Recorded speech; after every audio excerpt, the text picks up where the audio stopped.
नमस्ते दोस्तों। एक क्वेश्चन जो मुझे बार बार पेशेंट पूछते हैं वो ये है कि डॉक्टर, विमेन के लिए अश्वगंधा लेना सही है या फिर शतावरी, क्योंकि ये दोनों ही आयुर्वेदिक हर्ब बहुत ज़्यादा फेमस हैं।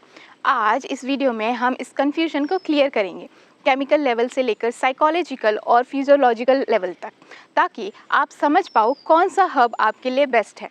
तो सबसे पहले बात करते हैं अश्वगंधा की, जिसे इंडियन जिनसेंग भी बोला जाता है। इसमें एक्टिव कंपाउंड्स होते हैं जैसे कि विथेनोलॉइड्स, एल्कलॉइड्स, सेपोनिन्स और स्टेरोडोयल लैक्टोन्स। ये केमिकल बॉडी में एक्ट करते हैं जिससे हमारे स्ट्रेस हार्मोन यानी कि कॉर्टिसोल को कंट्रोल करते हैं। मतलब अगर आप हमेशा एंग्जाइटी, टेंशन, ओवर थिंकिंग या स्लीप प्रॉब्लम से जूझ रहे हैं तो अश्वगंधा आपके नर्वस सिस्टम को काम करता है। ये एक अडेप्टोजन है, मतलब बॉडी को स्ट्रेस के अकॉर्डिंग अडेप्ट करने की पावर देता है। साइकोलॉजिकली अश्वगंधा HPA एक्सिस यानी कि हाइपोथैलेमस पिट्यूटरी एड्रिनल एक्सिस को बैलेंस करता है। विमेन के लिए फटीग में काम करता है, मूड अपलिफ्ट करता है, हार्मोन्स को इनडायरेक्टली रेगुलेट करता है। एग्जाम्पल की तरह समझते हैं, सोचो आपके दिन भर के स्ट्रेस ने आपको मेंटली और फिजिकली एग्जॉस्ट कर दिया है। अश्वगंधा लेने के बाद आप नोटिस करोगे कि आपकी नींद इंप्रूव होती है, एनर्जी वापस आती है और छोटी छोटी बातों से टेंशन कम होती है। अब बात करते हैं शतावरी की, जिसे queen of herbs for women बोला जाता है।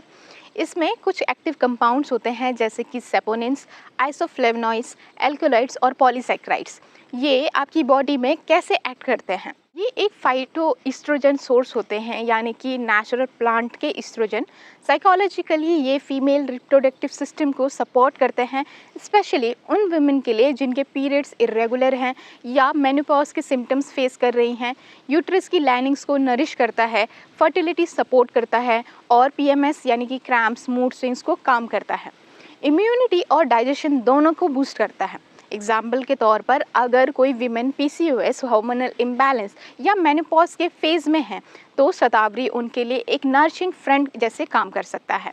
ये बॉडी को नेचुरली बैलेंस करता है विदाउट एनी सिंथेटिक हार्मोन। अब सवाल ये है कि कौन सा लेना चाहिए। अगर आपको ज़्यादा स्ट्रेस, एंग्जाइटी, नींद की प्रॉब्लम, लो एनर्जी या एडर्नल फटीग फील हो रहा है तो अश्वगंधा बेस्ट है। अगर आपको periods, irregular fertility concern, menopause symptoms हैं या फिर हार्मोन इम्बैलेंस हैं तो शतावरी आपके लिए बेस्ट है। दोनों हर्ब्स अलग अलग तरीके से एक्ट करते हैं।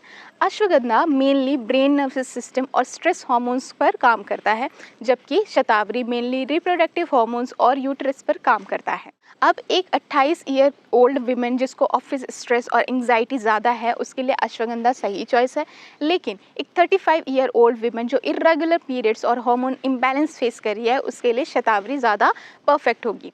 हाँ, हालांकि दोनों हर्ब्स एक साथ भी लिए जा सकते हैं क्योंकि दोनों के एक्शंस अलग अलग हैं।